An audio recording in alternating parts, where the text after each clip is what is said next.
ยังให้เบิ่งภาพนี้พี่น้องภาพนี้ประเทศลาวเนาะบอกว่าเป็นประเทศที่สวยสดงดงามมีวัฒนธรรมอันดีงามคนลาวมีจิตใจที่ออบเอื้ออารีเบิ่งภาพนี้มันเป็นจังไดพี่น้องขนาดเขาสิฝังศพนี่ยังสิไปจับเขาเอากำมือไปใส่เขาแนวนี่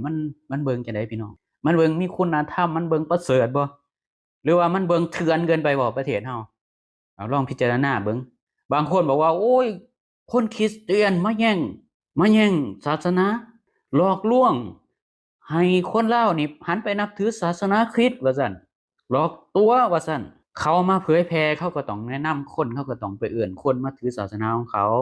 บ่ต่างกับบริษัทขายของขายสินค้าแม่นบ่เอายกตัวอย่างขายผักในตลาดเขาบอกว่าผักนี่ปลอดสารพิษนะมันเป็นการตลาดของเขาฮู้บ่ว่ามันปลอดแท้หรือบ่แท้เฮาก็อยากกินผักเฮาก็ซื้อแม่นบ่ล่ะถามว่าผักมีวิตามินบ่มีวิตามินแล้วคำว่าหลอกตัวเนี่ยมันก็เว้าเกินไปถ้าหลอกตัวมันก็ต้องตัวไปสังหารคนตัวไปหลอกต้มคนคือแก๊ง call center น่ะอันนี้หลอกตัวคนแต่ว่าเขาเอิ้นคนไปนับถือศาสนาเขาคือเอิ้นว่ามันเป็นการเผยแพร่เนาะเขาก็คิดว่าของเขาดีเนาะเฮาก็คิดว่าของเฮาดีเขาก็อยากให้คนมานับถือแล้วก็การที่เขาเข้าไปนับถือถามว่าเขาเข้าไปสอนคนให้ไปผิดกฎหมายบ่ผิดศีลธรรมบ่คันบ่เฮามีสิทธิ์ไปห้ามเขาบ่ที่เฮาว่าเขาตั๋วเขาหยังน่ะมันเป็นมุมของเฮาพี่น้อง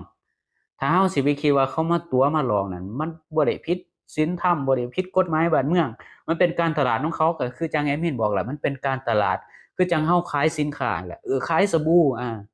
ขายสบู่นี่สบู่นี่โอ้ดีใส่แล้วขาวแม่นบ่ล่ะถามว่าขาวแท้บ่บางคนก็ถูกก็ใส่ก็ขาวแท้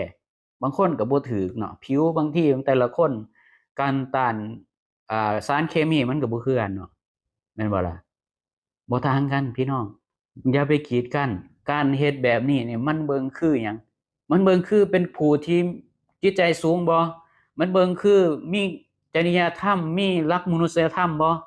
ถ้าแม่นชาวโลกเขามองเข้ามาบ้านเมืองป่าเถื่อนอองซานซูจีถูกถอนอ่ารางวัลระดับโลกญ้อนชาวพุทธอยู่พม่าไปไล่เข็นขาเนาะคนมุสลิม